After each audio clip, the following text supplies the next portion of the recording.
मंचातले ज्येष्ठ साधक श्री धनंजय सुधाकर चितळे आमच्या इथे उपस्थित आहेत।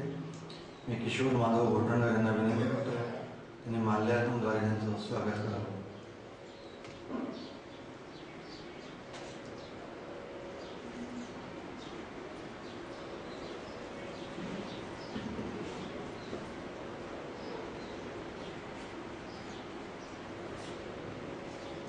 जय जय रघुवीर समर्थ। कल्याण स्वामींनी केलेली समर्थांची आरती हा त्यांचा विषय।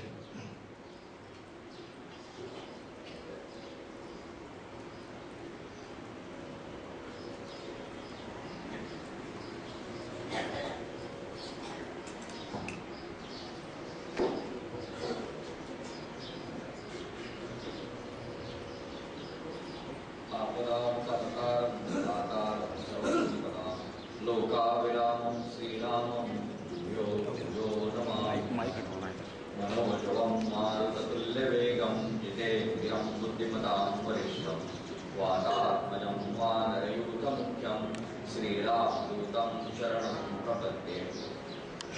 सारिके पूर्णवैराग्यजासे वसिष्ठा परिज्ञानयोगेश्वरासे कवि वाल्मिका सारिका मान्यासा नमस्कार माझा सद्गुरु रामदासा। ज्या ज्या ठिकाणी मनसाय माझे ज्या ज्या ठिकाणी निशूप तुझे हे वितो मस्तक ज्या ठिकाणी ते तुझे सद्गुरु पाय होती। जय जय रघुवीर।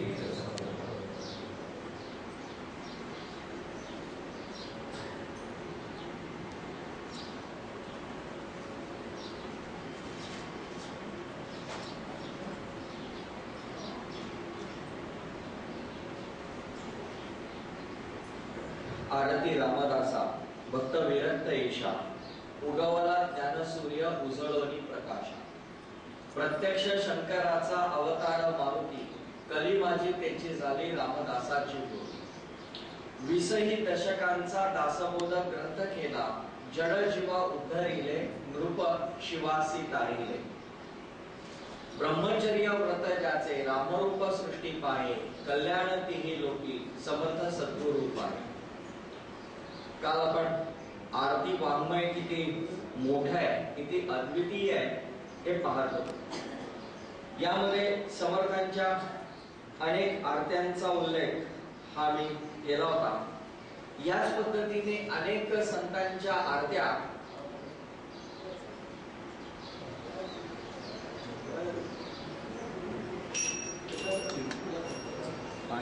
अनेक संतांच्या आरत्या या आपल्याला अभ्यासता येतात। त्याच्यामध्ये एकनाथ महाराजांची ओवाळू आरती मदन गोपाळा ही एक अतिशय अप्रतिम आरती आहे की मानस पूजा करताना भगवंतांचं ध्यान आपल्या डोळ्यासमोर कसं आणायचं त्याचं वर्णन नाथ महाराजांनी त्या आरतीमध्ये केलंय। पायापासून सुरुवात करून मुकुटापर्यंत ते पोहोचले। चरण कमल ज्याचे अति सुकुमार ध्वज वज्रांकुश ब्रीदाचे तोडर इथून सुरुवात आहे। आणि जडित मुकुट ज्याचा देदीप्यमान तेणे तेजे कोंदले अवघे त्रिभुवन इथे ते आरती पूर्ण। त्या आरतीचं किंवा त्या दर्शनाचं शेवटचं जे रूप आहे ते सांगताना नाथ महाराज म्हणतात एका जनार्दनी देखिले रूप रूप पाहताची झाले अवघेची तद्रूप। की इथपर्यंत मी पोहोचलो की आता मी त्या रूपामध्येच इतका विलीन होऊन गेलोय ज्याला आपण स्वरूपता म्हणतो त्या स्वरूपतेमध्येच मी निघून गेलो। इतक्या अवस्थेला जातात आणि तो प्रवास ते तिथे मांडतात। अशा अनेक आरत्या आहेत।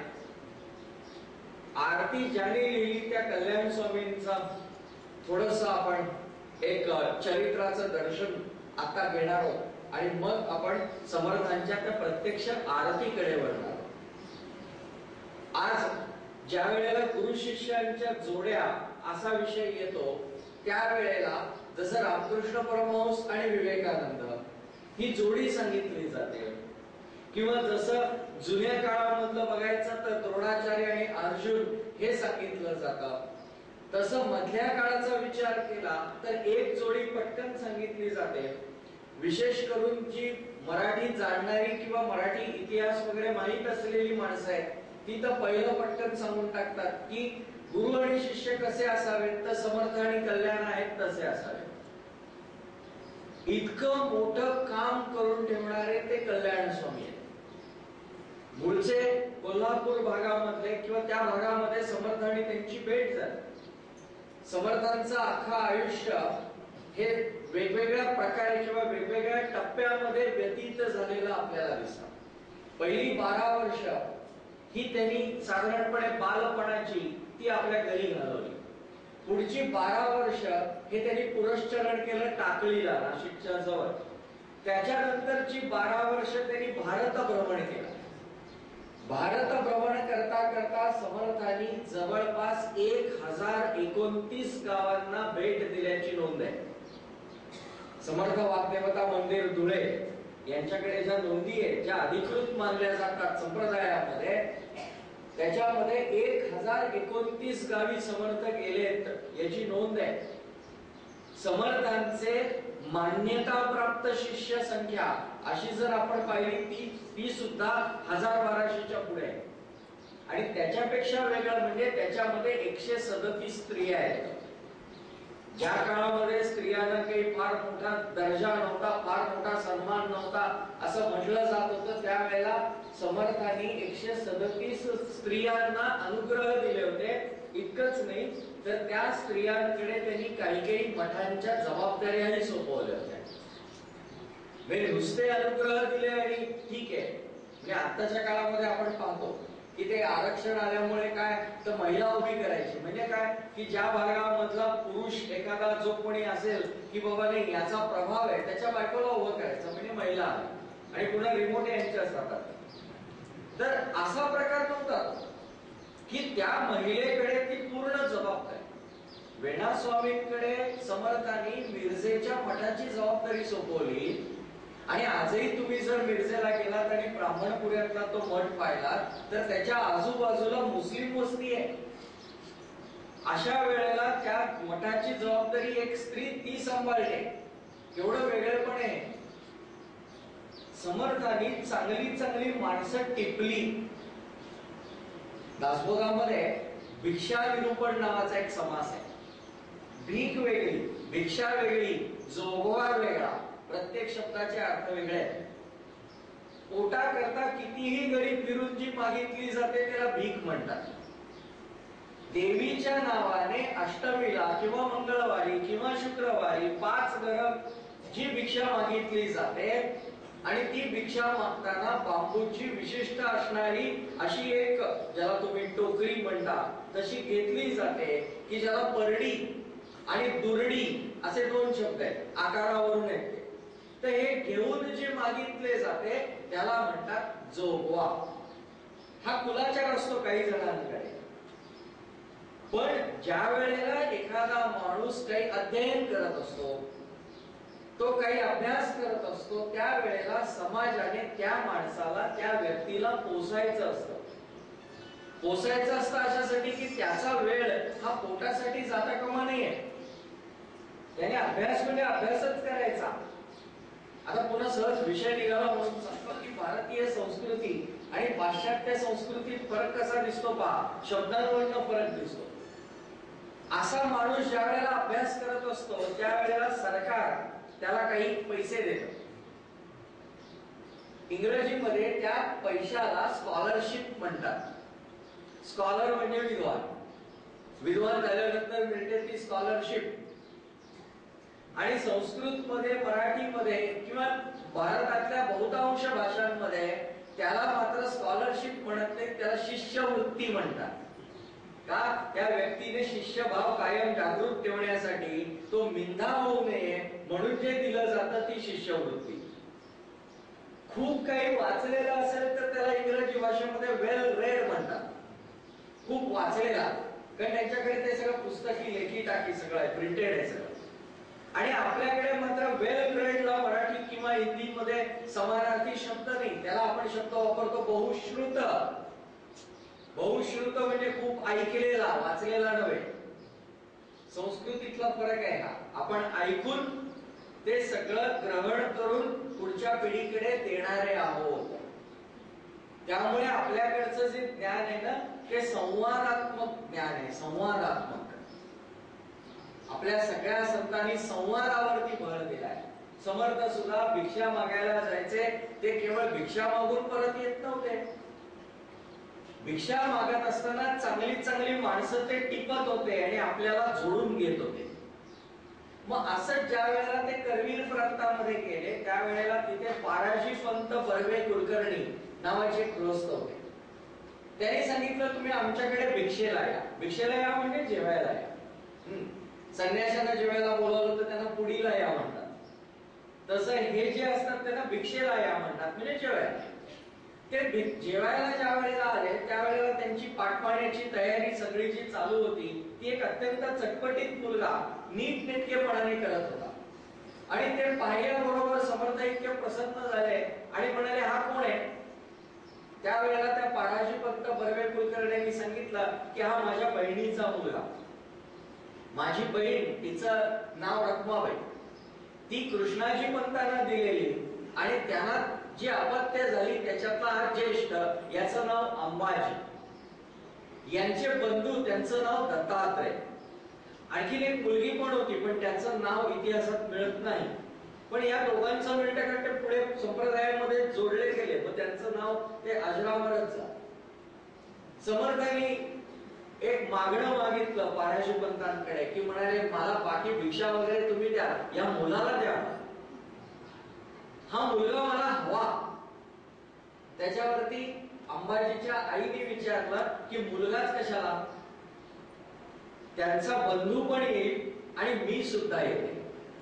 तुम्ही जर आम्हा तिघांनाही स्वीकारलं तर आम्ही कृतार्थ होऊ.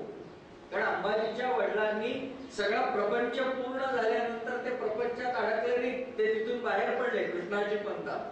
त्यांनी पुढची नोंद मिळत नाही पण त्यांची इच्छा जी आधी व्यक्त केली होती त्याप्रमाणे त्यांनी संन्यास घेतला असेल आणि आयुष्याचं कल्याण करून घेतलं असेल. म्हणजे पुन्हा कालचा विषय आपला की शुद्ध बीजापोटी फळे रसाळ कोमटी. आई वडिलांकडे विरक्ती होती म्हणून मुलामध्ये विरक्ती आली, नाही तर मुलामध्ये विरक्ती आलीच नसती. आई वडिलांपैकी एखादा जर चुकला ना तर फार गमती जमती होऊन जातात. जसं रावण आहे ना, रावण हा मुळामध्ये ऋषीपुत्र, ब्रह्मदेवांचा मुलगा पुलस्त्य. त्या पुलस्त्याचा मुलगा त्याचं नाव विश्रवस आणि या विश्रवसचा मुलगा म्हणजे रावण आहे. पण गंमत असं की या विश्रवसचं लग्न झालं केकसी बरोबर. केकसी ही राक्षस कन्या आहे आणि विश्रवस ज्या वेळेला तप करत होते त्यावेळेला ती केकसी त्यांच्या समोर जाऊन नाचायला लागली आणि तिने सांगितलं की मी अत्यंत दुःखी आहे. आता त्या ऋषीनं दुःख पाहावे ना, ऋषी म्हणाले मी तुला काय मदत करू. ती म्हणाली काही नाही, माझं लग्न होत नाही, तुम्ही लग्न करा. यांनी सांगितलं नाही बाबा मी काही लग्न करू शकत नाही. तर ती म्हणाली नाही तुम्ही केलं पाहिजे. आणि तिने इतका धिंगाणा घातला की शेवटी म्हणाले बरं बाई कटकट करू नको, मी करतो लग्न. म्हणून या दोघांचं लग्न झालं. पुढे 4 अपत्य झाली, 3 आईच्या वडिलांवर गेली, एकच वडिलांच्या वडिलांवर गेला. आता हा भाग आता आपण इथेच ठेवू, रामरक्षाच्या वेळेला पुढे जोडून टाकू. पण म्हणजे आई वडील जर उत्तम असतील तरच पुढची पिढी नीट घडते.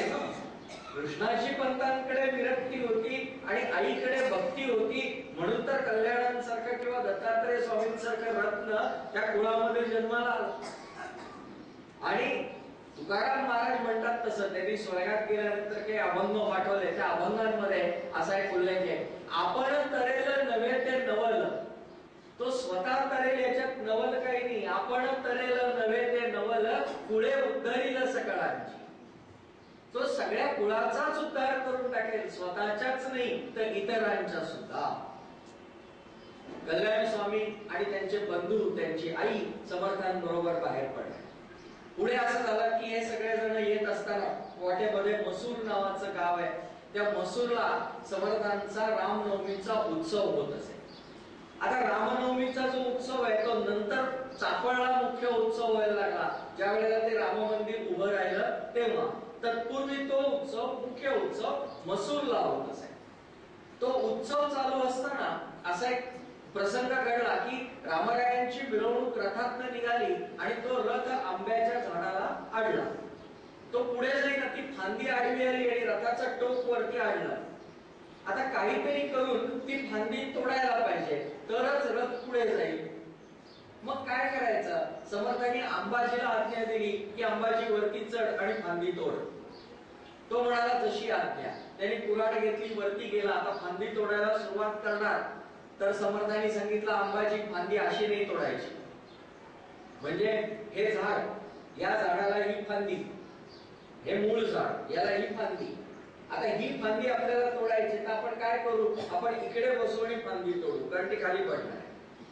समर्थ म्हणाले फांदी अशी नाही तोडायची, ही फांदी तोडायची ना याच्यावर बस आणि इथे तोड. खाली विहीर आहे. कल्याण स्वामी म्हणाले, तेव्हा कल्याण नाव नव्हतं. अंबाजी म्हणाले जशी आपली आज्ञा. आणि ते त्या फांदीवरती जाऊन बसले आणि त्यांनी फांदी तोडायला सुरुवात केली.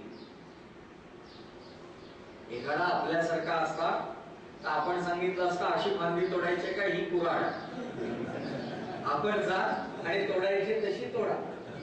साधा वरून खाली नाही का पडणार. पण समर्थांची काही योजना होती त्याच्यामध्ये. फांदी तुटली, फांदी सकट अंबाजी विहिरीमध्ये पडला. बराच वेळ झाला तो वरती येईना. अक्काबाईंनी विचारला, हो त्याचं काय झालं? तो वरती येत नाही.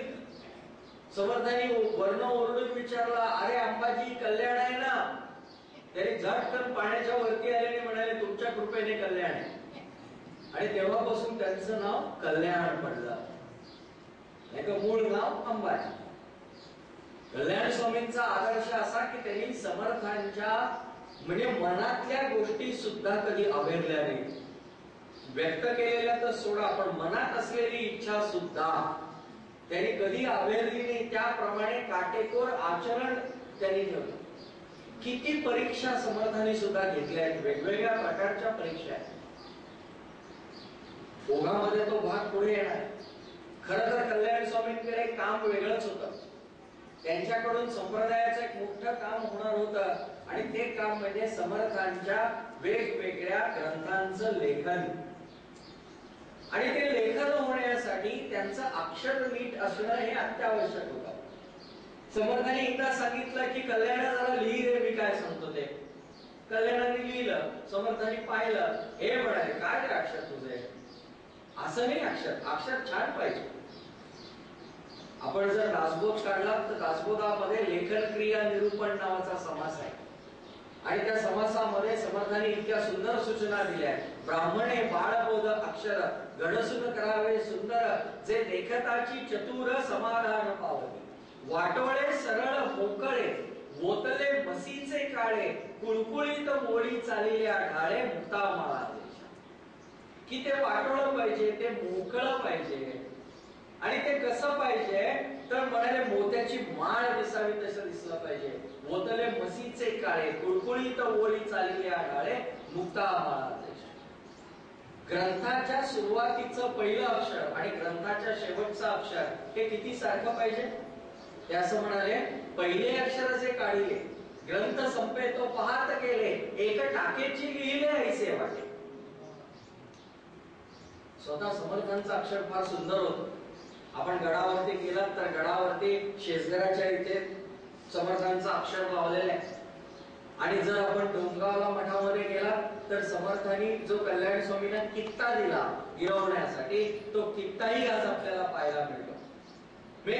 अक्षर कसं असावं नुसतं सांगितलं नाही. मी अगदी मनापासून सांगतो की आपल्या पुढची पिढी जर आपल्याला चांगली व्हावीशी वाटत असेल तर त्या मुलांकडनं 8वी 9वी 10वी 11वी 12वी या 5 वर्षांमध्ये किमान 2दा तरी दासबोध वाचून घ्या. नक्की त्या मुलांवरती अप्रतिम संस्कार होतील आणि ते प्रॅक्टिकल असतील. जगावं कसं हे शिकवणारा राजग्रंथ म्हणजे दासबोध. काही आर्ट ऑफ लिव्हिंग करायची गरज नाही. कुठल्याही प्रकारचे नवीन नवीन इंग्रजी नाव टाकलेले कुठलेही कोर्स करायची गरज नाही. मी अगदी अभ्यासपूर्वक सांगतो, म्हणजे अहंकार म्हणून नाही सांगत, पण अभ्यासाने सांगतो की पीटर ड्रकर किंवा फेहले किंवा ली आयकोका, मॅग्रेगर, हे जे सगळे सो कॉल्ड मॅनेजमेंट गुरुज आहेत ना, या सगळ्यांचा बाप म्हणजे समर्थ रामदास आहे. आणि हे अक्षरशः सत्य आहे. पुन्हा मी अहम म्हणून नाही सांगत, पण वस्तुस्थिती म्हणून सांगतो की दासबोध आणि मॅनेजमेंट या विषयावरती मी IIT पवईला कार्यशाळा घेतली होती. आणि ती मुलं वेळी झाली की अरे हे आम्हाला माहित नव्हतं, आम्हाला आपला तो मॅग्रेगर एक्स आणि वाय.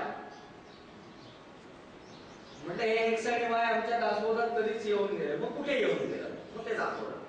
ली आयकोकाची 10 कमांडमेंट्स दासबोधात कुठे येतात? हे सगळं आपल्याला मिळतं. म्हणून समर्थांचा दासबोध हा मुलांच्या हातात योग्य वेळेला देणं हे आपलं कर्तव्य. आपण ते केलं पाहिजे. नाही तर होतं काय माहितीये का, 60-70 नंतर ते दासबोध पारायणाला सुरुवात होते आणि मग ब्राह्मणे बाळबोध अक्षर घडसून करावे, सही करताना हात असा असा होतोय. ते कुठे अक्षर आता सुधारायचं? जेव्हा वाचायला हवं तेव्हा वाचायला हवं. आता काय होतं म्हणजे आता वाचायचं नाही का असा लगेच प्रश्न येतो. असं काही नाही. आता तरी वाचा, आताही वाचा, म्हणजे तसं काही नाही. कारण प्रवचनाची पुन्हा गंमत असते. प्रवचनाला बऱ्याच वेळा सिनियर मेंबर्सच जास्त असतात. आणि माझ्या बाबतीत तर असं होतं की फार कमी वेळा श्रोत्यांमध्ये माझ्या वयापेक्षा लहान माणसं असतात. नाही तर मीच एकटा लहान, बाकी सगळे मोठे, असं काहीतरी होतं. पण सांगायचा भाग त्याच्यातला हा आहे की ते ग्रंथ इतका सुंदर आहे ना. अक्षर कसं असावं त्यांनी सांगितलं. नुसतं सांगितलं नाही, ज्याने लिहून काढायचे त्याचा अक्षर घडवून घेतला की तुझं अक्षर नीट झालंच पाहिजे. गिरव. त्यांनी कित्ता दिला, तो कित्ता गिरवायला लावला. कल्याण स्वामींचं नंतरचं अक्षर अतिशय अप्रतिम आहे. म्हणजे कल्याण स्वामींच्या हस्ताक्षरातले मनाचे श्लोक उपलब्ध आहेत.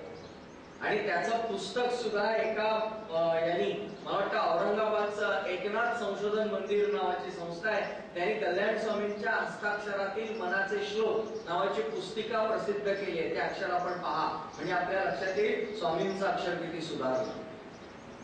समर्थांनी त्यांना तयार करून घेतलं. पुढे असं झालं की निष्ठा, किती निष्ठा असेल त्याच्याही परीक्षा झाल्या वेळोवेळी. एकदा असं झालं की शिवाजी महाराजांनी एका फिरंग्याकडनं एक तलवार खरेदी केली. ती तलवार घेतली, ती त्यांना आवडली खरं तलवार. पण ज्योतिषाने सांगितलं की तलवार काही बरोबर नाही, अपशकुनी तलवार आहे. मग शिवाजी महाराज म्हणाले एवढी किमती तलवार, आता अपशकुनी म्हणता करू काय? त्याच्यावरती ज्योतिषाने सांगितलं तुमचे गुरु आहेत ना समर्थ रामदास, त्यांना ती तलवार नेऊन द्या. त्यांच्या हातात जर तलवार गेली तर अनेकांच्या अहंकाराचा नाश करेल. मग ती तलवार समर्थांना दिली गेली. शेषगडामध्ये त्याचे काही ठेवलेलं आहे, त्याच्यामध्ये ह्या गोष्टी दिसतात आपल्याला. ती तलवार समर्थांकडे आली आणि एक दिवस समर्थांना असं वाटलं की आपण जरा आपल्या शिष्याला तपासून पाहूया. शिष्य कसा असावा याचे सुद्धा काही निकष आहेत ना. गुरु कसा असावा, शिष्य कसा असावा, निकष आहेत. समर्थांनी हे सगळं सगळीकडे सांगितलंय. मनोबोधात पण आहे आणि दासबोधात पण आहे. नवे चेटकी चाळकू द्रव्य बंधू. गुरु कसा नसावा, तो चेटकी नसावा, तो चळणारा नसावा, तो द्रव्य बंधू नसावा. त्याला पैशाचा मोह असेल तर तो गुरु होऊ शकत नाही. मग गुरु कसा असावा? जनी भक्त ज्ञानी विवेकी विरागी कृपाळू मनस्वी क्षमावंत योगी प्रभू दक्ष व्युत्पन्न चातुर्य जाणे. आणि सगळ्यात महत्वाचं तयाचे नियोगे समाधान पाणे. की ज्याच्याकडे गेल्यावर समाधान मिळतं तो गुरु, अन्यथा तो गुरु नाही. मग तसंच शिष्य आहे. शिष्य चांगला कोणता आणि वाईट कोणता तपासता आलं पाहिजे. समर्थ म्हणाले परीक्षा घेऊया. त्यांनी काय केलं, एक दिवस मळवट भरला, कपाळाला ते सगळे पिंजर लावली, केस बीस असे पिंजारून टाकले, हातामध्ये ती तलवार घेतली, गळ्यामध्ये माळा घातल्या, विडे वगैरे खाल्ले, तोंड लाल होईल असं ते सगळं, आणि असे थैमार घालायला गडावर सुरुवात केली. या समोर एकेकाची खांडोळी करून टाकली. कोण समोर येते? सगळे लांब, नको बाबा मरणार कोण इथे जाऊन. अक्षरशः थैमान घालायला सुरुवात केली. सत्पुरुष रागावतात ना, ते खरे राग नसतात बरं. त्यांचे राग सगळे याच्यावरती असतात, ते शिष्याला शिकवण्यासाठी असतात. नाही तर अक्कलकोट स्वामी महाराजांचं चरित्र वाचलं तर ते म्हणजे प्रचंड उग्र काम होतं. पण ते असे एके ठिकाणी म्हणाले, मी जर खरा रागावलो ना तर सगळ्यांची भाजी करून खाईन. हा खरा राग नव्हे, हे आपलं तुम्हाला आपल्या सगळ्यांना काहीतरी सुधारण्यासाठी, काही दाखवण्यासाठी घेतलेलं हे आवेश रूप आहे. समर्थांनी ते घेतलं, एकही शिष्य पुढे जायला तयार होईल. कल्याण स्वामी काही कामासाठी बाहेर गेलेले होते, त्यांना बोलावून पाठवण्यात आलं. ते वरती आले, मध्ये 2 दिवस निघून गेले होते. समर्थ त्याच भावामध्ये होते. कल्याण स्वामी आल्यानंतर या लोकांनी सांगितलं, अहो ते काय झालंय बघा, तर तुम्हीच जाऊन काही केलं तर. कल्याण म्हणाले, इतकंच ना, मी पाहतो काय करायचं. हे निघाले. हे बरोबर येत आहेत, आपल्या मागे येत आहेत. पाहिल्यावर समर्थ झाडांमध्ये शिरले की निदान कंटाळून निघून जाईल. कल्याण स्वामींनी नाद सोडला नाही, ते तरी त्यांच्या मागे आले. समर्थ थांबले, वळले आणि सांगितलं, खबरदार पुढे आला असता कांडोळी करून टाकेल. कल्याण स्वामी म्हणाले, तुम्ही महाराज, माझी मान पुढे आहे. गुरुच्या हातून मरण यापेक्षा भाग्य कोणतं. मी कायम तयार आहे तुमच्याकडून मरायला. म्हणून ते न घाबरता पुढे यायला लागले. समर्थ धमकी देत होते. कल्याण समर्थांकडे येत आहेत, समर्थ धमकी देत आहेत आणि बाकीचे शिष्य सुरक्षित अंतरावरून मजा पाहत आहेत. आता काय चाललंय. पुन्हा काही जण सांगतायत, तरी आम्ही सांगत होतो कल्याणाला, उगाच जाऊ नकोस. ऐकेल तो कल्याण कसला. आणि कल्याण स्वामी समर्थांच्या अगदी निकट आल्याबरोबर समर्थांनी तलवार वरती केली, उगारली आणि मारली. म्हणजे दिसताना असं दिसलं, पण ती मारली नाही, ती ठेवली. आणि कशी ठेवली, उलटी ठेवली, धार वरती, आणि बिन धार नसलेली बाजू कल्याणाच्या मानेवर ठेवली. म्हणजे इतकी परीक्षा पाहिली की आता तरी पलटो का, नाही पळाले. तेव्हा त्यांनी समर्थांनी कल्याणाला जवळ घेतलं आणि त्यांच्या बरोबर ते पळत आले. समर्थांचं या घटनेवरचं एक पद प्रसिद्ध आहे, पळा पळा पळा ब्रह्मपिसा येतो जवळी, अशी त्याची सुरुवात आहे. ब्रह्मपिसा म्हणजे ब्रह्म मिळवण्यासाठी ज्याला पिसेपण म्हणजे वेळ लागले तो. अध्यात्मामध्ये सुद्धा वेळ लागणं ही अत्यंत महत्वाची गोष्ट आहे.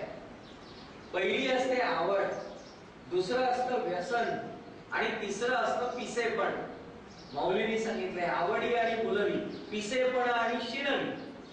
आवड असली आणि तो विसरला असं होऊच शकत नाही. आवड आहे म्हणजे त्याच्या लक्षात राहणारच, आपल्या आवडीचं आपल्या बरोबर लक्षात राहतं.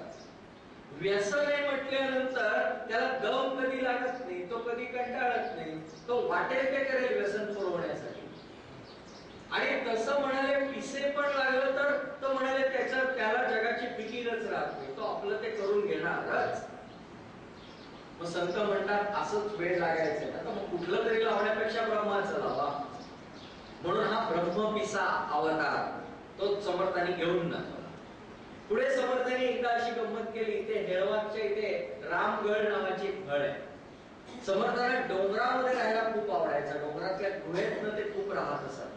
आणि समर्थांच्या अशा 6 गळी प्रसिद्ध आहेत. गडाच्या इथे एक गळ आहे, त्याचंही नाव रामगडच आहे. हेळवाक म्हणजे कोयनानगरच्या जवळ येते, तिथे एक गळ आहे, त्यालाही रामगड म्हणतात. शिवथर गळीमध्ये जिथे दासबोध लिहिला, ज्याला आता सुंदर मठ म्हणून ओळखलं जातं, ते ठिकाण तेही गळीसारखंच आहे. गिरीचे मस्तकी गंगा जेतुनी चालल्या बळे, धबाबा लोटती दारा, धबाबा तो या दळे, असं वर्णन तिथल्या धबधब्याचं समर्थांनी केलेलं आहे. त्याच्यानंतर एक तोंडोशी नावाचं गाव आहे, तिथे एक गळ आहे. अशा एक 5-6 गळी समर्थांच्या प्रसिद्ध आहेत की समर्थ तिकडे जाऊन राहत असत. आजही हेळवाक परिसरामध्ये चांगल्यापैकी जंगल आहे. आमच्या चिपळूणच्या जवळच आहे हा सगळा भाग, त्यामुळे फिरायला वगैरे खूप मस्त आहे भाग. तर तिथे आजही जंगल आहे चांगल्यापैकी. समर्थ काळात तर काय असेल. एकदा समर्थ तिथे असताना त्यांनी रात्री म्हणजे अगदी काळोख झाला आणि सांगितलं, कल्याणा अरे एक गोष्ट राहिली. म्हणाले आज्ञा करा, काय राहिले. अरे तुला माहितीये की मला कफ होतो. समर्थांना कफाची व्यथा होती, कफ त्यांना होत असे. आणि कफासाठी उपाय म्हणून ते विडा खात असत, पान खात असत. म्हणाले कल्याण अरे पानं संपले ते, पण असू दे उद्या घेऊन ये. कल्याण स्वामी म्हणाले छे छे उद्या का, तुम्हाला हवे आहेत ना आता आणा. रात्रीच्या वेळेला त्या येळवाक वरनं कल्याण स्वामी निघाले. आजही मेन मुख्य रस्त्यापासून हेळवाकच्या त्या गळीला जायला 2.5 तास लागतात. कसे ते आले असतील रात्री खाली. त्यांनी ती पानं घेतली आणि परत जाताना एक जातीवंत नाग त्यांना चावला. जातीवंत नाग चावला तर तिकडे समर्थांना ते कळलं. लगेच ते धावत खाली आले. खाली आले त्यांनी त्या भैरवाची प्रार्थना केली तिथे की अरे तुला मी 1.25 खंडी साखर वाईन, माझा मुलगा सोडव. आणि त्यांनी येऊन त्या कल्याणांच्या पायावरनं हात बीत फिरवला, त्यांचं विष उतरला वगैरे सगळा भाग झाला. पण बघा म्हणजे रात्रीची वेळ आहे, मी कसा जाऊ. मग उद्या नाही का चालणार, एक दिवस नाही पान खाल्लं तर काय बिघडतंय. आपली मुलं असली तर नक्की विचारलं की आधी सांगायला काय होतं, आधी बोलला असतात तर घेऊन आलो असतो ना. आता राहू दे, आता उद्या खा. पण ते कल्याण होतं म्हणून ते कल्याण. आपण आणि ते ह्याच्यात फरक का पडला, याच्यामुळे फरक पडला. एकदा असंच समर्थाने एक प्रयोग केला. त्यांनी काय केलं, कल्याणांची भक्ती किती आहे हे शिष्यांना दाखवण्यासाठी पायाला आंबा बांधला, त्याच्यावरती फडकं बांधलं आणि ओरडायला सुरुवात केली. सगळे म्हणाले काय झालं, नाही गळू झाले, आता ते गळू फोडलं पाहिजे. सगळे शिष्य म्हणाले ठीक आहे त्याच्यात काय मोठं, आता फोडून देतो गळू.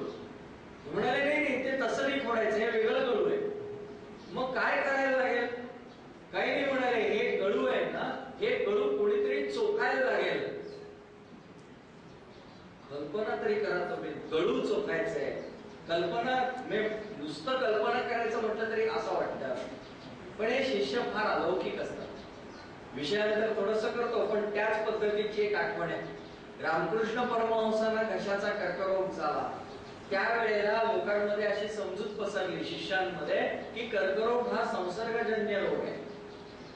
आताचा नाही, परमहंस 1885 ला गेले, म्हणजे खूप जुनं. तेव्हा काही इतकं मेडिकल सायन्स विकसित झालेलं नव्हतं.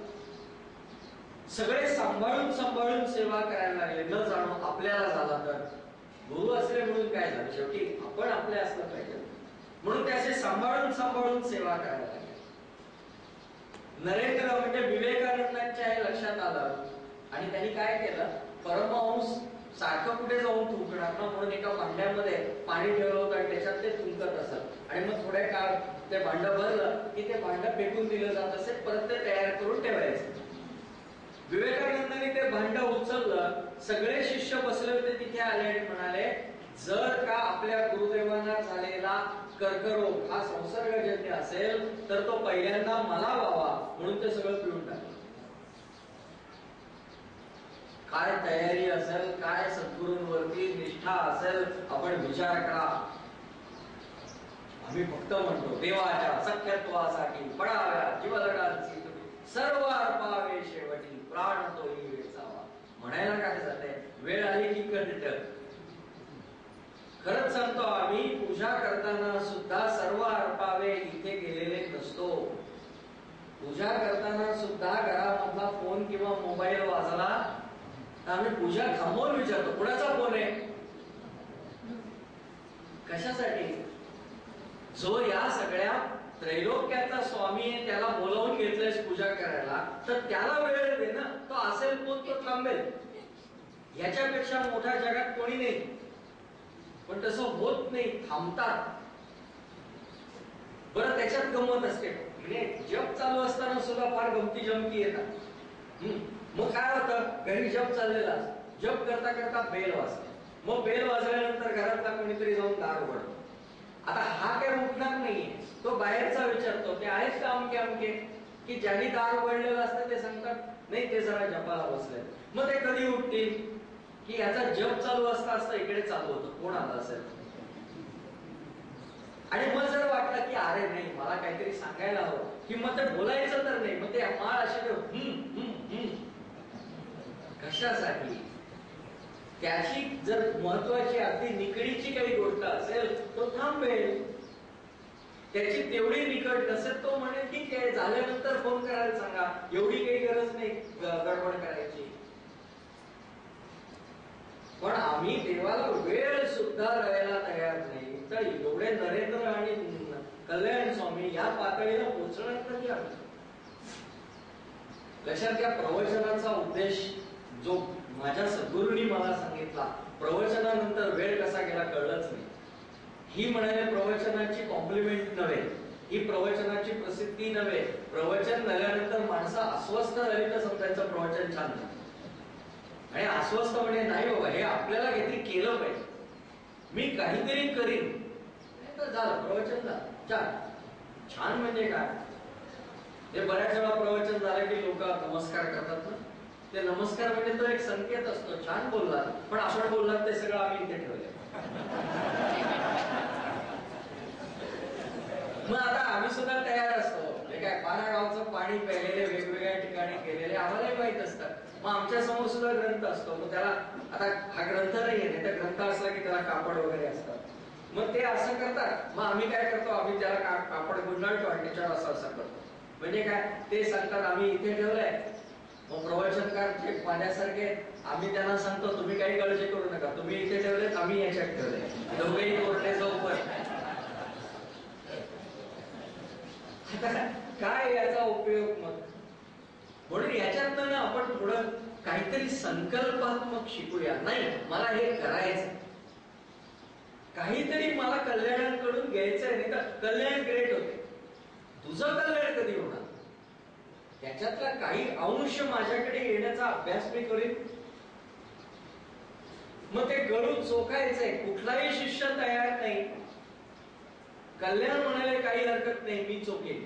आले पुढे समर्थ म्हणाले नको रे कल्याण, अरे ते विष आहे, हे सगळी घाण पोटात घेणार, मरशील सुद्धा तू.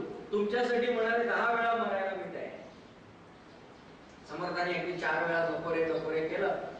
शेवटी काय कल्याण इतके पुढे गेले, त्यांनी ते फडकं सोडलं आणि हळूहळू ते चोखायला सुरुवात केली. थोड्या वेळाने एका शिष्याने विचारलं कल्याण कसं वाटतंय रे? आता त्याला मिळालं होतं जे मिळायचं ते काही गळू नव्हतं. कल्याण स्वामींनी हसून सांगितलं मला असं वाटतंय अशी गळव सद्गुरूंच्या सर्वांगाला यावीत आणि मी चोखलं. पण त्याच्यासाठी पहिलं पुढे येऊन तोंड लावायला लागलो, मग पुढे तो आंबा कळलं. इतकं प्रेम, पराकोटीचं प्रेम कल्याण स्वामींनी आपल्या सद्गुरूंवरती केलं. बरं सद्गुरूंनी त्यांना घडवलं म्हणजे किती घडवलं की कंठी करावे ग्रंथांतर, कीर्तन भक्तीमध्ये समर्थाने सांगितलंय, बहुत करावे पाठांतर, कंठी करावे ग्रंथांतर. सगळं पाठ असलं पाहिजे, सगळं माहित असलं पाहिजे. कल्याण स्वामी एकदा कीर्तनाला उभे होते आणि त्यांना अभंग आठवेना. समर्थ पुढे बसले होते, समर्थांनी झांज फेकून मारली त्यांना आणि खूप पडली कल्याणांच्या. मग अभंग आठवला लगेच वगैरे भाग झाला, समर्थांनी त्याच्यावर औषध लावलं वगैरे, हा पुढचा भाग. पण नाही असं नाही चालणार, हा अभ्यास नव्हे. समर्थांनी म्हणून सांगितलंय अभ्यासे प्रकट व्हावे, नाहीतर झाकोन असावे, प्रकट होवोनी नासावे, हे बरे नव्हे. अभ्यासे प्रकट व्हावे. कायम समर्थांचा जो जोर आहे ना तो अभ्यासावर आहे. दिसा माझी काही तरी ते लिहावे, प्रसंगी अखंडित वाचित झाले. किती सुंदर सांगितलंय. ते म्हणतात कष्टेविण राज्य नाही, कष्टेविण विद्या नाही, केल्याविण होत नाही साध्य जय. केल्याशिवाय होत नाही, कष्ट करावेच लागतात. जिही म्हणजे ज्याने जिही उदंड कष्ट केले ते भाग्य भोगून ठेले, येरते बोलतची राहिले करंटे जन. बाकीचे नुसतेच बोलतात मी हे करेन मी ते करेन. कष्ट करणारा असतो ना त्यालाच काही मिळत असतं. कल्याणाने कष्टपूर्वक अक्षर सुधारलं, कल्याणाने कष्टपूर्वक पाठांतर केलं, कल्याणाने अत्यंत कष्टपूर्वक सद्गुरु सेवा केली आणि म्हणून ते समर्थांच्या अक्षरशः प्रति समर्थ या पायरीपर्यंत जाऊन पोहोचले. म्हणजे समर्थांसाठी उरमोडी नदीवरचं पाणी खालून वरती घेऊन यायचं आजही जर आपण त्या शेतकऱ्यामध्ये हंडे बघितलेत ना, तर रिकामा हंडा खालून वरती आणायचं म्हटलं तरी आपल्याला शक्य नाही. एवढे हंडे ते भरून आणायचे खालून माझ्या सद्गुरूंसाठी, एवढं काम आहे. बरं, हे करत होते म्हणून समर्थांनी काय केलं, त्या कोठीवाल्याला सांगितलं की तू काय कर, रोज डाळ आणि गुळ घेऊन त्याचं पुरण करून कल्याणाला देत जा, कारण काहीतरी पौष्टिक मिळालं पाहिजे ना. एवढं कष्ट केल्यानंतर तो मरेल नाही, तर एवढं अति काम करून तो टिकणार नाही त्याच्यात. आता बाकीच्या शिष्यांच्या पोटात दुखायला लागला. म्हणजे कष्ट करायला कोणी येत नव्हते. कोणी असं नाही म्हटलं की आपण 100 आहोत ना, आपण असे थोड्या थोड्या अंतरावर उभे राहू आणि ती कळशी अशी पास करत वरती आणू, असं कोणी म्हणालं नाही. कोणी असं म्हणालं नाही, कल्याणा आता इतके दिवस केलंस ना, आता 2 दिवस आम्ही आणतो. पण त्यालाच एकट्याला का पुरण, आम्हाला का नाही? आणि मग त्याच्यातून त्यांनी कल्याण स्वामींना एक नाव ठेवलं, डाळ गप्पू. पुरण खाणारा म्हणून डाळ गप्पू हे नाव ठेवलं. पुढे शिवाजी महाराज गडावरती आले आणि आल्यानंतर या शिष्याने एकमेकांच्या चर्चा केली आणि असं ठरवलं की आपण कल्याणांची तक्रार करायची शिवाजींकडे, का पुरण मिळतं म्हणून. म्हणजे याच्यातनं आपल्या लक्षात आलं का की माणूस अध्यात्माकडे वळला तरी त्याचा मूळ स्वभाव जाईना, तो आहे तसाच राहतो. तो एकदम बदलत नाही. परमार्थाकडे लागला म्हणजे झाला सुधारला, असं नाहीये. आपणासारखे करीती तत्काळ नाही काळ वेळ तयार लागली, जे तुकोबांचं वचन आहे त्याच्यात तत्काळ म्हणजे डोक्यावर हात ठेवल्यावर लगेच असं नाही. त्या शिष्याच्या उद्धाराची वेळ आल्यावर तत्काळ आला आणि अनुग्रह झाला आणि पोचला, इतकं नाही येते. ते काय मॅगी नूडल्स नव्हे 2 मिनिटात. आला आणि झाला, पोचला. इतक्या फास्ट कुठलेही काम होत नाहीत आणि अध्यात्मात तर होतच नाही. तो 12 वर्ष घासावं लागतं, त्याला तप म्हणतात. तप किती छान शब्द आहे. 12 वर्ष जेव्हा घासलं जातं, तप केलं जातं ना, तेव्हा कुठे सद्गुरूंच्या आणि भगवंतांच्या दरबारात आपली पत तयार होते. तप पत. आणि ते न करता मस्ती करायला गेलं तर तप होते ना, पद ना तप. आणि आज आम्ही नेमकं तेवढंच विसरतो. संतांच्या चरित्रामधला घ्यायचा भाग आम्ही पाहत नाही आणि नको त्या गोष्टी आम्ही पाहतो. म्हणजे पुन्हा शब्दांशी खेळत खेळत मी सांगतो, संतांचं तप काय आहे आम्ही पाहत नाही. संतांचं चारित्र्य म्हणजे संतांचं शील काय आहे ते आम्ही पाहत नाही. आम्ही ना पाहत तप ना पाहत शील, आम्ही पाहतो काय, आम्ही फक्त पाहतो चरित्राचा तपशील. पण त्या तपशिलात तप येतं आणि शील येतं, ते कोण पाहणार? कल्याण ग्रेट, डाळ पुरण खात होते, अरे पण ते का मिळत होतं? तू कर, तुला मिळेल. नाही, हे सगळे उठले आणि शिवाजींकडे गेले. आणि शिवाजी महाराजांना म्हणाले, तुम्ही आलाय गडावर, बरं झालं. आमची एक अशी तुम्हाला विनंती आहे. बरे, ही लोक असतात ना, ती फार हुशार असतात. ती सांगताना असं थेट नाही सांगत. म्हणजे वरचं जे बुरखा आहे ना, तो चांगला घ्यायचा. मग त्यांनी काय सांगितलं, नाही म्हणजे तसं आम्हाला काही म्हणायचं नाही, म्हणजे त्यांनी पुरण खावं काय, आम्हाला तसं म्हणायचं नाही काही. पण हा स्वतःचा विकास करून घ्यायला आलाय, त्याला आत्मसाक्षात्कार करून घ्यायचा आहे आणि त्याने खाल्लं हे सगळं आणायचं, मग कसा याचा उद्धार होणार? म्हणून आम्हाला काळजी वाटते. किती खोटं. बरं, राजे बिचारे काय, त्यांना असं वाटलं की नाही बाबा, हे म्हणतात त्याच्यात आपण काहीतरी तथ्य, आपण थोडं समर्थांना सांगायला काही हरकत नाही की एवढे त्याला कष्ट नका देऊ. आणि या शिष्यानं हेच हवं होतं, यांनी सांगावं कष्ट देऊ नका. समर्थांनी म्हणावं ठीक आहे, उद्यापासून पाणी आणू नको, की आपलं काम झालं, पुरण बंद, बाकी आम्हाला काही माहिती. बरं, हे आता समर्थांपर्यंत आणायची गरज नव्हती. अहो, ते त्रिकालदर्शी आहेत, त्यांना काही कळत नाहीये. सगळे बसले होते चर्चा करायला, छत्रपती तिथे आले आणि मग काही गप्पा सुरू झाल्या. समर्थांनी विचारलं, राजे दासबोध वाचलात का? राजे प्रामाणिक होते आणि अध्यात्मामध्ये प्रामाणिकपणा हा फार महत्वाचा असतो. राजे प्रामाणिक होते. ते म्हणाले, महाराज एवढ्या सगळ्या दगदगीत कुठे हो दासबोध वाचणार, खरंच नाही वेळ झाला. आणि छत्रपतीनं खरंच वेळ नव्हता. त्यांनी इतर शिष्यांना विचारायला सुरुवात केली, समर्थांनी काय वाचला का दासबोध? एक म्हणाला 15 पारायण केली, एक म्हणाला 20 पारायण केली, एक म्हणाला किती केली मोजताच येत नाही, एक म्हणाला पाठच आहे सगळा दासबोध. समर्थ म्हणाले पहा किती तयारीची लोक आहेत. आणि मग म्हणाले मी का विचारलं माहितीये का, एक चरण मला आठवत नाहीये. ऐसा सद्गुरु पूर्ण पाणी, पुढचं मला आठवत नाही. म्हणाले काय सकाळपासून विचार करतोय लक्षात येत नाही. आता तुम्ही दासबोध वाचलाच नाही म्हणजे तुम्हाला विचारायला 15 वाले तुम्हाला काही आठवतंय का? तो म्हणाला नाही बाबा मला नाही आठवत. असं करत करत पाठांतरापर्यंत आलं ते, तुम्हाला काही आठवतंय का? नाही म्हणाले जिभेवर आहे. मग म्हणाले उपयोग काय त्याचा? आता म्हणाले कसं काय उत्तर मिळणार काही कळत नाही. आता परत दासबोध काढून शोधायला हवा. आता शिष्याने ती संधी साधली. हुशार असतात ही मंडळी सुद्धा हुशार असतात. आपल्या गुरुंना सुद्धा अडचणीत कसं आणावं हे त्यांना बरोबर कळतं. गोंदवलेकर महाराजांच्या चरित्रातली आठवण संध्याकाळी सांगेल. गुरुला अडचणीत आणणारे कसे गमतीशीर असतात. आता गुरु सुद्धा आहोत ते स्वतः कुठे असतात, ते भगवत स्वरूप असतात, त्यांना कोण अडचणीत आणणार आहे. पण ते आपण संध्याकाळचं घेतलो आगामी आकर्षण. आणि मी विसरलो बोलण्याच्या बरात आठवण का. तर यांनी पटकन एका शिष्याने सांगितलं एवढी का काळजी करता, कल्याणाला बोलवा.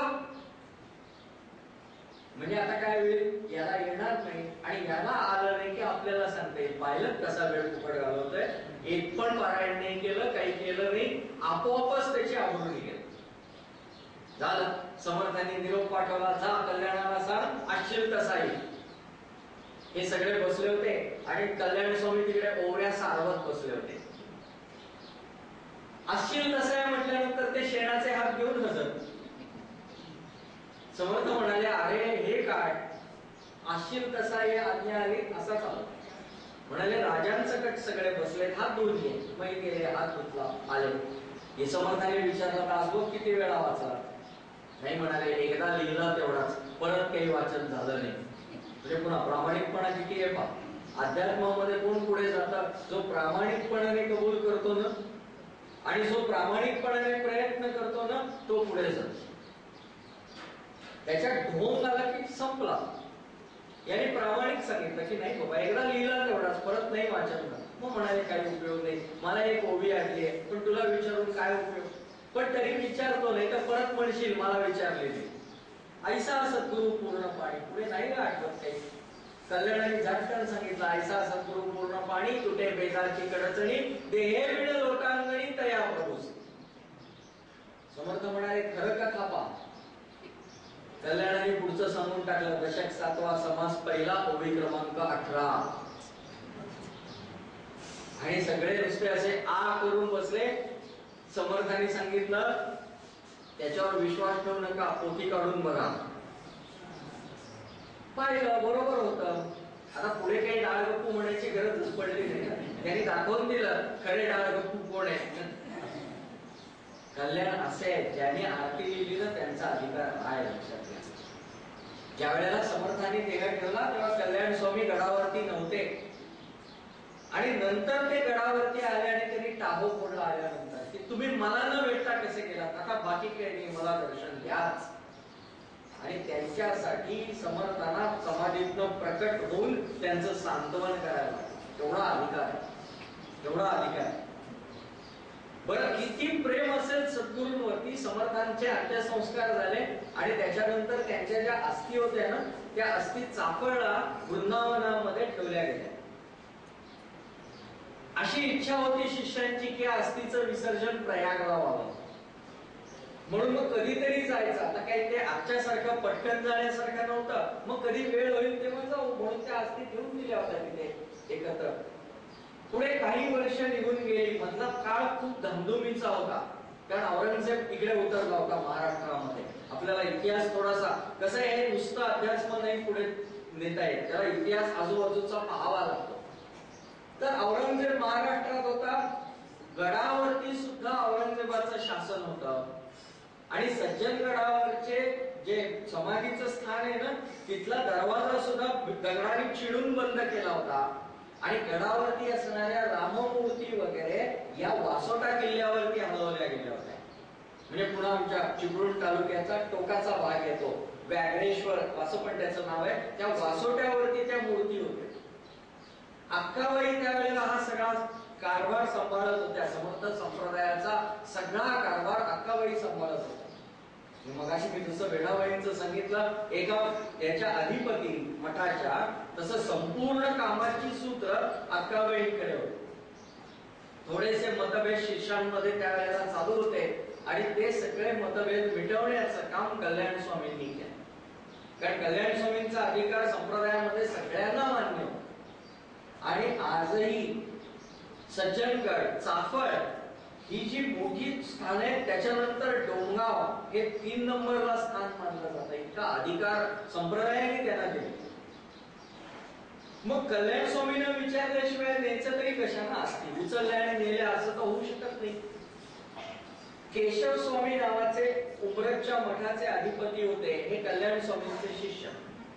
त्यांनी एकदा असं ठरवलं की आता समर्थ जाऊन 33 वर्ष झाली जवळपास, किती दिवस त्या अस्थी तरी ठेवायच्या, त्याला काही अर्थ आहे का? आता आपण काही नाही, आपण आता गुरुपौर्णिमेला चाललोय ना, जाताना अस्थी घेऊन जाऊ. आणि आपण डोंगावला गेलं की आपली गुरुपौर्णिमा झाली की आपल्या सद्गुरूंना सांगू अस्थी आणल्या, तुम्ही येताय का मी घेऊन जाऊ?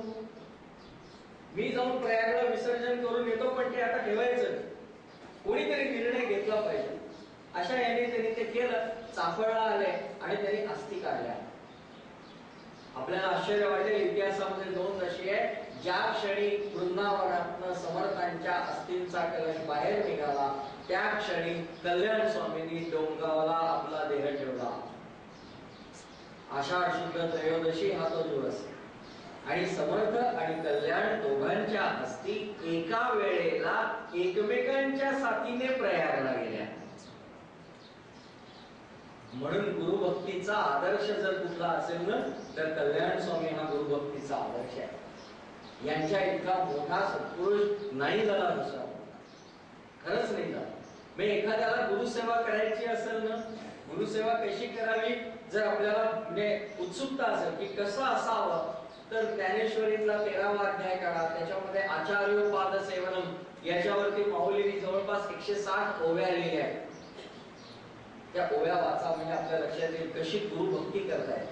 माऊलींनी त्याच्यामध्ये असं लिहिलंय, तरी तनु मनु जीवे चरणासी लागावे आणि अगर्वता करावे दास्य सकळ. पुढे एके ठिकाणी लिहिलंय की मी काय करीन, माझ्या शरीराची सुद्धा माती होईल, मी संपेन, देह संपेल. आणि मग काय होईल, ये शरीराची माती मिळवीन ती एक क्षिती. माझ्या शरीराची माती मी कुठे मिळवेन, जेत श्री चरण उभे ठाकती श्री गुरूंचे.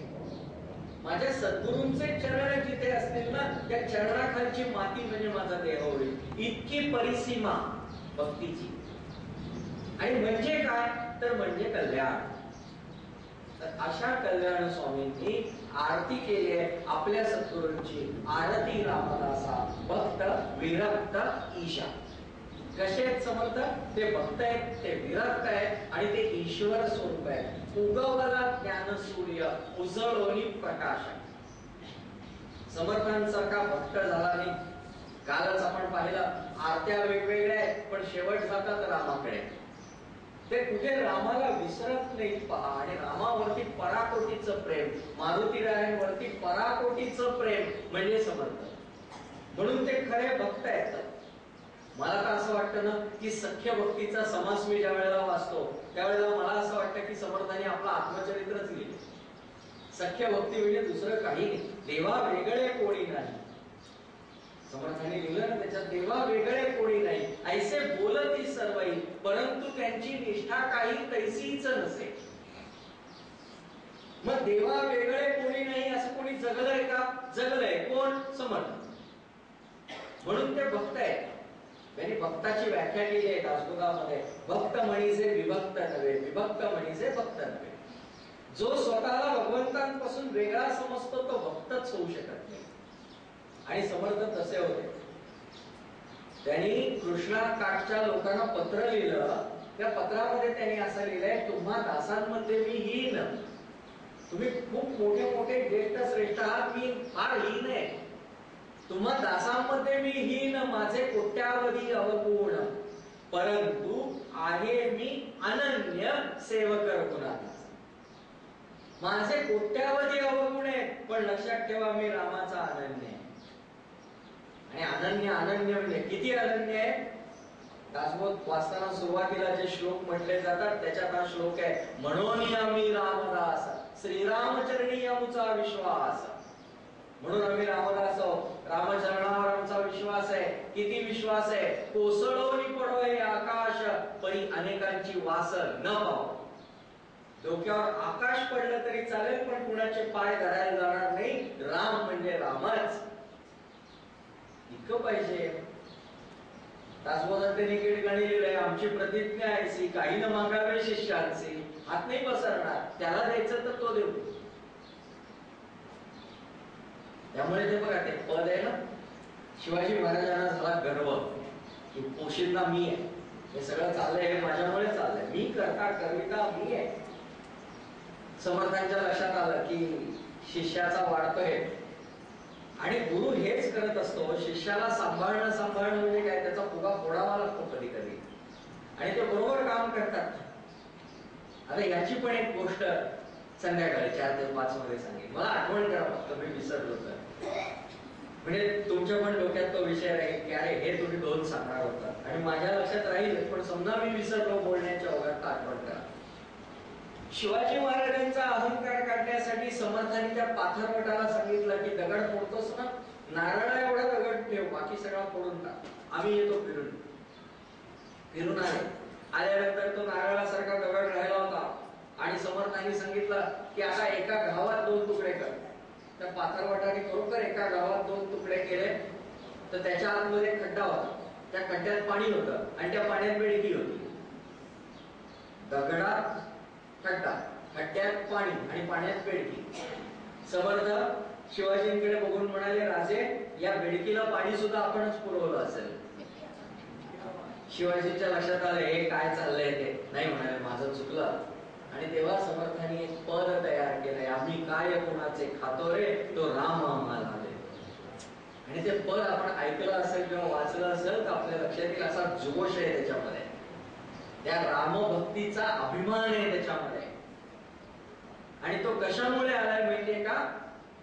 त्यांना माहितीये की देव आहे ना, देव, या देवाला बाकी कसला अभिमान नाही, पण भक्ताचा अभिमान फार आहे. नुपेक्षी कदा देव भक्ता अभिमान, मनाच्या श्लोकात आहे त्या पालुपदाचे श्लोक. आणि रामाच्या बाबतीत सांगताना ते भक्त पण नाही शब्द वापरत, नुपेक्षी कदा राम दासाभिमानी.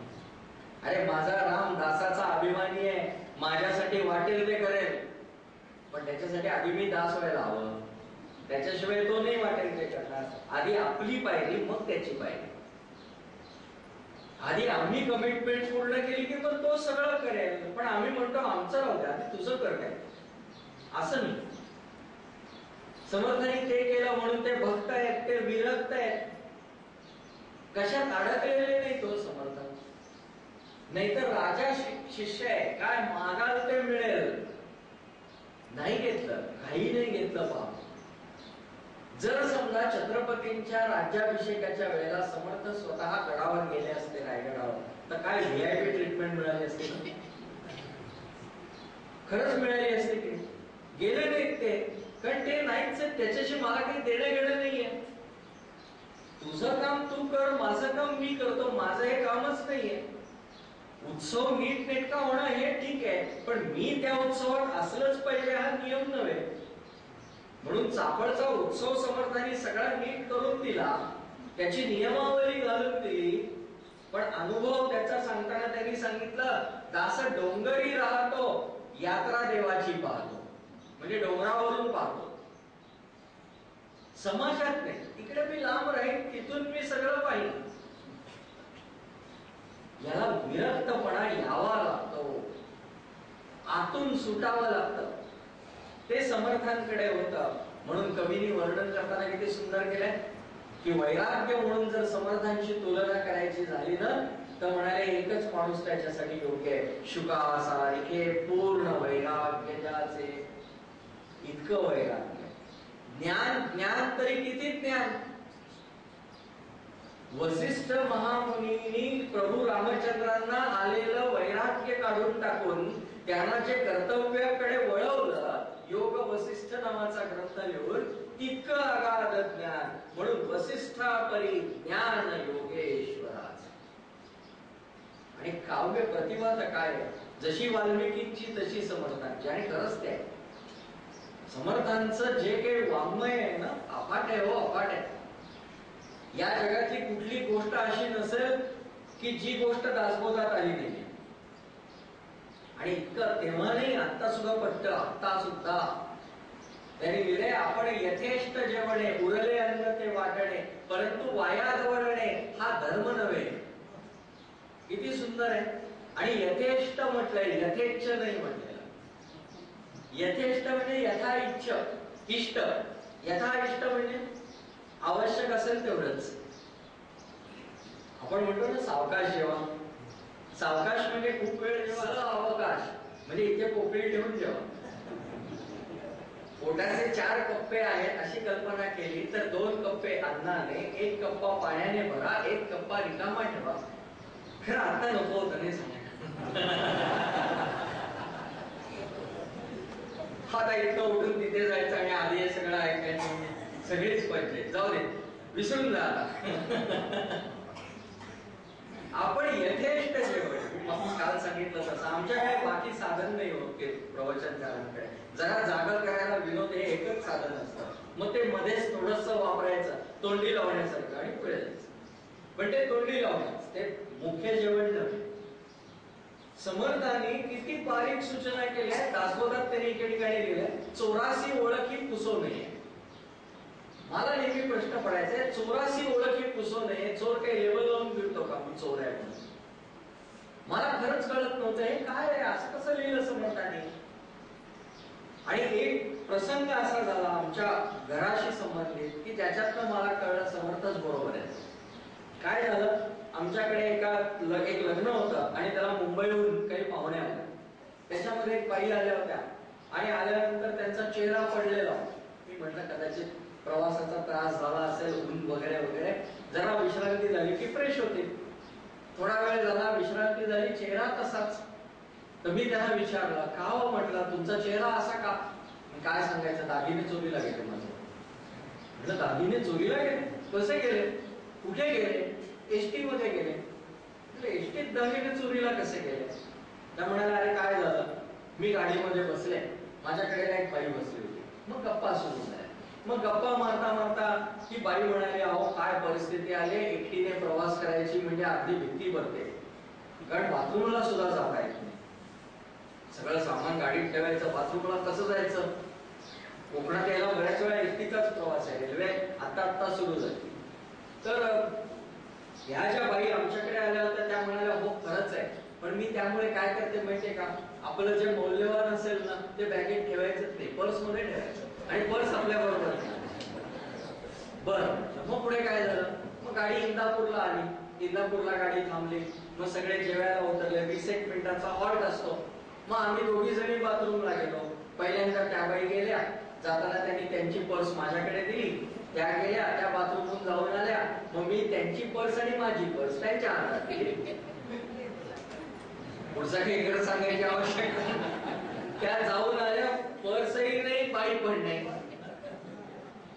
आणि माझ्या पटकन डोक्यामध्ये क्लिक झाला, समर्थ बरोबर म्हणाले, 84 ओळखी पुसवले. म्हणजे काय, अपरिचित माणसाला सांगायची गरज आहे का तुझे दागिने कुठे आहेत, तुझ्या मौल्यवान वस्तू पर्स मध्ये, हे काही तिने विचारलं नव्हतं, का सांगितलंस?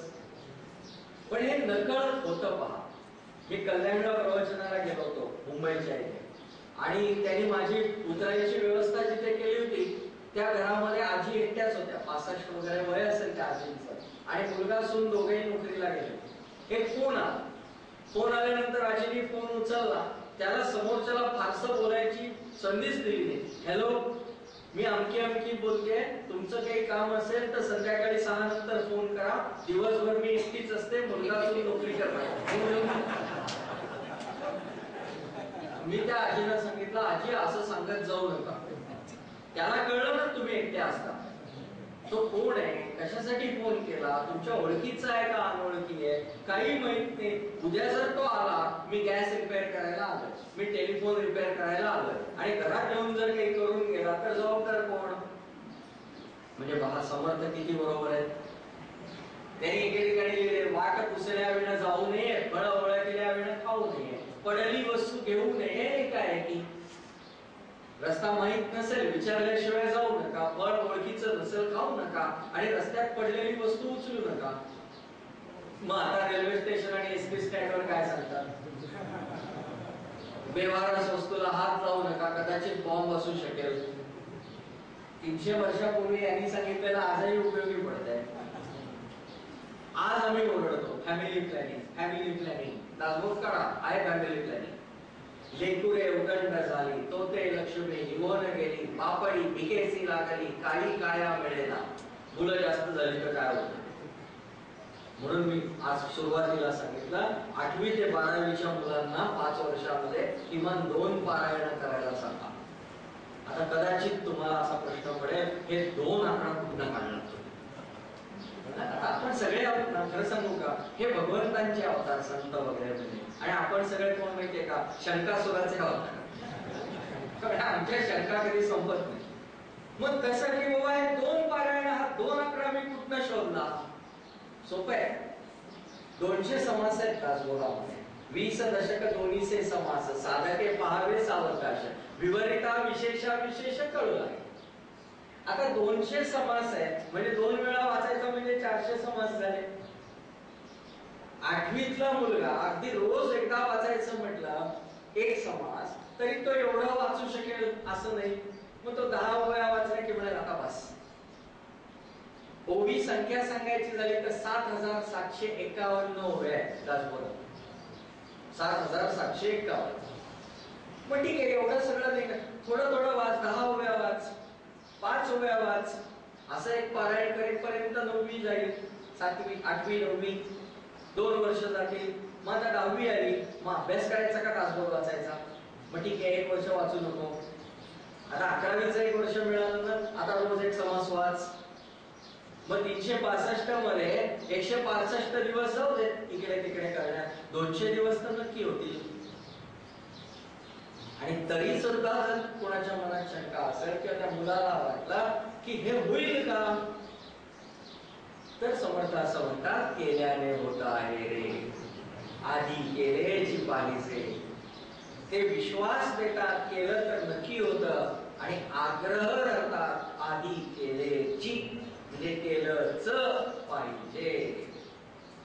आणि खरंच ते हे आपल्याला घडवण्यासाठी आहे. दासबोध वाचला आणि पारायण केली म्हणून काही समर्थांचा फायदा नाहीये, किंवा मी सांगितलं आणि तुम्ही केलं म्हणून माझ्या अकाउंटला काही पुण्य वाढणार नाही, की बाबा यांनी सांगितलं म्हणून 100 जणांनी पारायण केलं, चला याचं पुण्य वाढवा, असली पुढे काही सिस्टीम नाही. अध्यात्मामध्ये केअर ऑफ नावाचा प्रकार नाही. ते स्वतःच स्वतः करावं लागतं. तिथे पॉवर ऑफ अटर्नी देता येत नाही. त्यामुळे आपला आपल्यालाच फायदा, आणि झाला तर तोटा जर असेल तर आपला आपल्यालाच. वाचलं नाही तर तोटा निश्चित. आणि मग पुढे जेव्हा वाचू तेव्हा मग पश्चाताप, अरे तेव्हा वाचलं असतं तर बरं झालं असतं. म्हणून आत्ताच हीच वेळ आहे, आत्ताच वाचा. मग आता समर्थांनी आणखीन एक जो भाग केला, जो आपण उद्याच्या तासामध्ये पाहणार आहोत.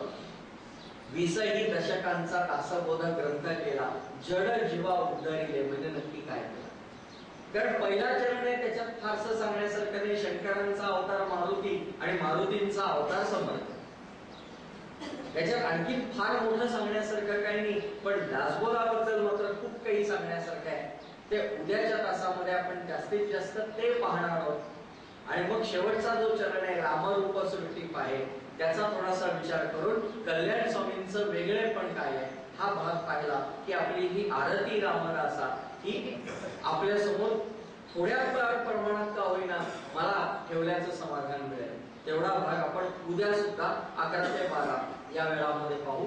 आज संध्याकाळी कालच्या सारखंच आपण प्रथम गोंदवलेकर महाराज, ब्रह्मानंद महाराज या दोघांच्या विषयीच्या आठवणींचं जागरण करून आणि त्याच्यातनं काही आपल्याला घेता येतं का त्याचा विचार करू. संध्याकाळच्या सत्रामध्ये पुन्हा रामरक्षेचा विचार करू. जानकी जीवन स्मरण जय जय राम.